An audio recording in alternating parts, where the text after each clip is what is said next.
C'est ici le débrief. Allez, c'est parti. Assieds-toi.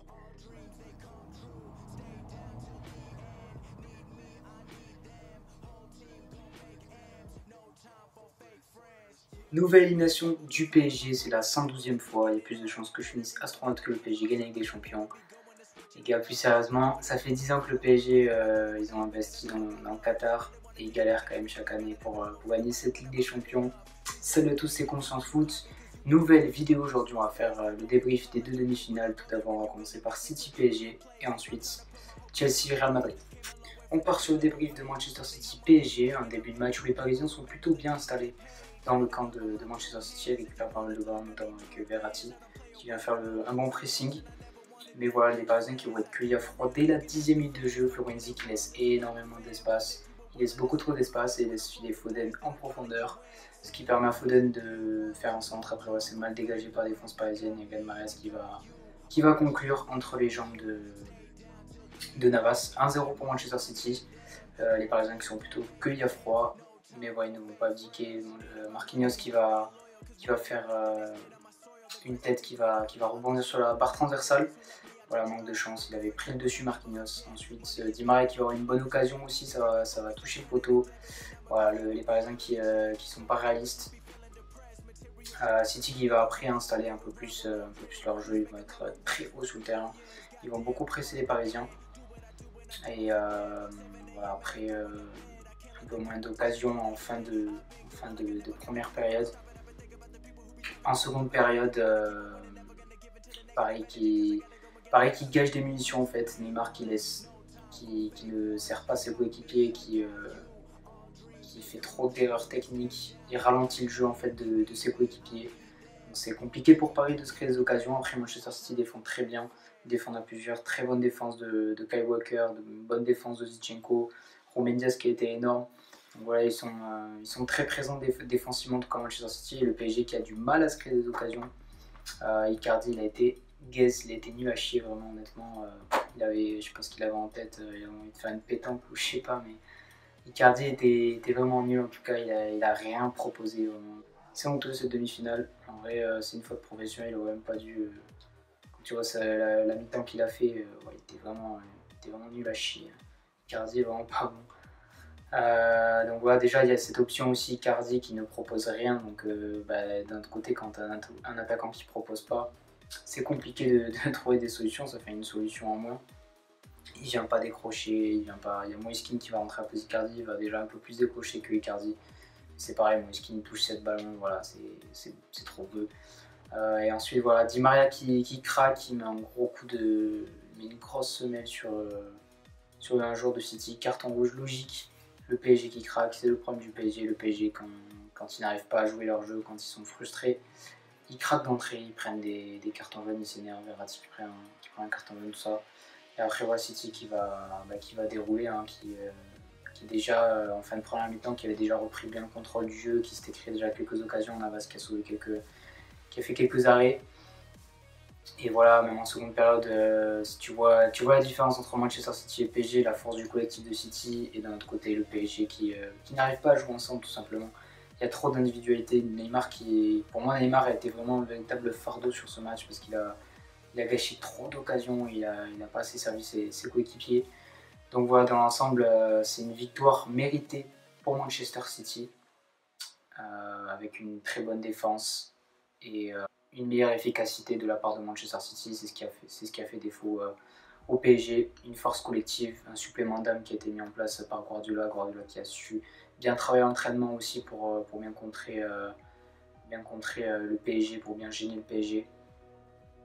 Et voilà, donc voilà, le PSG, ils ont joué cette demi-finale, j'ai l'impression, je me les ont cru, et joué la demi-finale de la Coupe d'Evry, enfin je sais pas, je sais pas les gars quand même, à un moment donné, c'est une demi-finale de Ligue des Champions, Neymar il parle de laisser son corps sur le terrain, ouais, là, je sais pas ce qu'il a laissé sur le terrain, et il a rien fait, il a été nul, honnêtement Neymar il a été nul, franchement faut dire la vérité aussi. Il a dit ouais on va être des guerriers ce soir, on va ceci et tout, les guerriers frérot, c'était, je sais pas ce que c'était comme guerrier mais c'était pas exceptionnel hein, franchement, la demi du PSG, catastrophique je trouve quand même, cette demi-finale du PSG en tout cas. Donc voilà, maintenant on va passer à mes tops. Donc mes tops, premièrement, Ruben Dias. Ruben Dias, il a été solide comme un mur. Franchement, un mur portugais, voilà pour la petite blague. Non, honnêtement, il était très bon. Ruben Dias, il a tout contré, 100% de tacles réussis. Il a contré 3 tirs aussi. Il a sauvé une occasion sur la demi-volée d'Herrera. Il a été excellent, Ruben Dias, donc c'est mérité. Ensuite, Riyad Mahrez. Riyad Mahrez, il a été super bon aussi. Il a mis 2 buts. Il a été très bon techniquement, il a été efficace, donc voilà, c'est mérité. Et en troisième top, je pourrais en mettre plein parce qu'il y a beaucoup de joueurs de Manchester City qui ont bien joué, mais je mettrais Phil Foden. Phil Foden, pour moi, il a été très bon, ce jeune anglais. Il a fait mal à la défense du PSG par sa vitesse, par sa technique qu'il a apportée, son intensité, sa vitesse sur les petits appuis, tout ça. Il était très bon, Phil Foden, donc voilà, je le mets aussi en top. Bon, en flop, vous savez très bien qui c'est, hein. Mauro Icardi, bien sûr.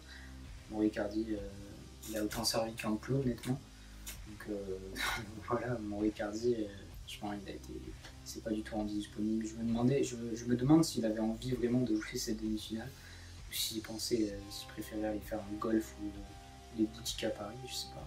Franchement, vraiment, Mauro Icardi est vraiment nul. Sinon après il y a Florenzi aussi qui a fait un très mauvais match. Bah écoute, les 2 buts, il fait tout d'abord sur le premier but, il est en retard, il laisse 10 mètres, il est 10 mètres à avance, il n'anticipe pas, il aurait quand même pu anticiper le dégagement d'Ederson. Et sur le second but, il perd la balle, donc voilà, après il fait trop d'erreurs techniques, il n'a rien apporté. Dans Florenzi, franchement, Florenzi il fait pas un bon match. Mon troisième flop, c'est Neymar. Voilà, Neymar, comme je l'ai dit précédemment, il a ralenti le jeu du PSG. Il a trop fait de mauvais choix, en tout cas Neymar. Trop d'erreurs techniques. Donc voilà, je le mets en flop. On passe à cette seconde demi-finale de Ligue des Champions, Chelsea-Real Madrid. Une victoire méritée 2-0 pour Chelsea. On va revenir un petit peu sur le match, rapidement. Donc voilà, un début de match où Chelsea, en fait, et ça représente un peu la demi-finale Manchester City-PSG, où City a été largement au-dessus. Et Chelsea a fait pareil que City, s'est un peu inspiré de City à ce niveau-là, c'est-à-dire de faire un énorme pressing, de presser très haut jusqu'à la surface de réparation et gêner la relance madrilène. Et c'est un peu ce qu'a fait Manchester City contre le PSG. Et le Real a eu du mal, comme le PSG en tout cas. Donc un début de match où Chelsea est plutôt sur le terrain et fait et sur sa lancée en fait du match aller. Chelsea qui fait bien tous les ballons, des bons circuits de balles. C'est la patte Thomas Tuchel aussi. Voilà un Real Madrid qui a du mal à se créer des occasions. Il y a Benzema qui va se créer deux occasions en première mi-temps. Voilà, t'as l'impression en fait qu'il n'y a que lui qui peut se créer des occasions du côté du Real Madrid. Une première mi-temps, c'était un match quand même plutôt ennuyeux. Une première mi-temps ennuyeuse. La seconde était un petit peu mieux, mais c'était pas non plus. C'était pas énorme. Sur les deux matchs, franchement, je me suis fait chier honnêtement. C'était quand même pas incroyable. Voilà, donc un Real Madrid quand même fantomatique avec pas assez de percussion qui a été mis par Vinicius. Eden Hazard qui a bien commencé le match, mais ensuite par quelques bons dribbles. Ensuite, il a complètement disparu du match. Donc voilà, c'est un Real plutôt peu inspiré en tout cas. On a Chelsea qui joue très bien avec un bon Werner qui va ouvrir le score. Et ensuite, c'est Pulisic qui va rentrer, qui va marquer le 2-0 à la fin de la 85e. Voilà, le Real qui a eu quelques occasions. Il y a Kroos, Modric qui a tenté des frappes, mais c'était pas assez. Mason Mount qui a été très bon avec Havertz aussi. Havertz, Mason Mount et Kanté qui ont fait des très bons matchs. Kanté qui a été présent sur tous les duels, qui a récupéré beaucoup de ballons. Vraiment super bon Kanté. Voilà, donc pour mes tops, je dirais N'Golo Kanté. Voilà, N'Golo Kanté, il est partout. Mon second top, c'est Edouard Mendy. Il a fait un bon match, il a fait des bons arrêts, notamment sur une bonne frappe de Karim Benzema. Il a été décisif, Edouard Mendy. Ensuite, mon dernier flop, c'est Havertz. Havertz, il fait un très bon match. Havertz, il a amené beaucoup de verticalité dans le jeu de Thomas Tuchel. Il a fait mal avec ses percussions. Il est à l'origine du premier but, étant donné qu'il fait un petit piqué et ça revient sur sur Werner qui vient marquer ce but. Donc voilà, un bon match d'Havertz. Dans mes flops, j'aurais pu en mettre plein du côté du Real. Premier flop, c'est Eden Hazard. Hein, mon premier flop, honnêtement, Eden Hazard. Franchement, Eden Hazard, il était fantomatique. Il n'a pas été présent, il n'a pas assez percuté. Je l'ai pas trouvé bon. Ensuite, j'ai mis Ferland Mendy. Je trouve qu'il a perdu beaucoup de ballons. Il était de retour de blessure, il me semble. Il a perdu trop de ballons pour apporter un bon jeu au Real Madrid. D'habitude, c'est sa qualité technique, ses centres qui apporte de la vitesse, de la précision et qui fait du bien en tout cas pour le Real Madrid d'habitude. Mais là voilà, il a pas assez centré, il a pas apporté offensivement, défensivement c'était pas incroyable. Donc voilà, Ferland Mendy, je le mets en flop. Et mon dernier flop, c'est Vinicius. Vinicius qui n'a pas assez percuté, je trouve. J'aurais pu en mettre plein, j'aurais pu mettre Eder Militao aussi, qui a eu des problèmes de relance. J'aurais pu mettre Zidane, le plan de jeu de Zidane, qui n'a pas été incroyable, je trouve, pas assez d'ambition dans son jeu.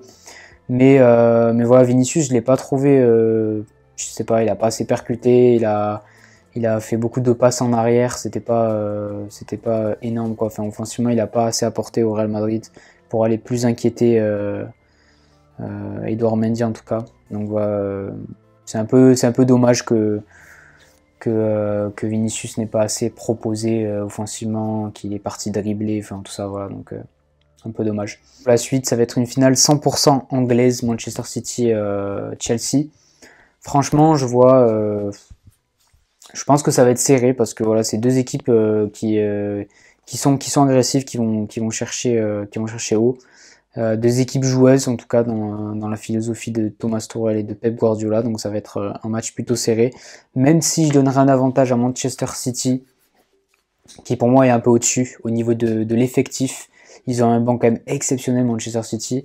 Un peu meilleur pour moi, ils ont un meilleur banc que Chelsea, une meilleure équipe, il y a une meilleure qualité technique en tout cas pour Manchester City.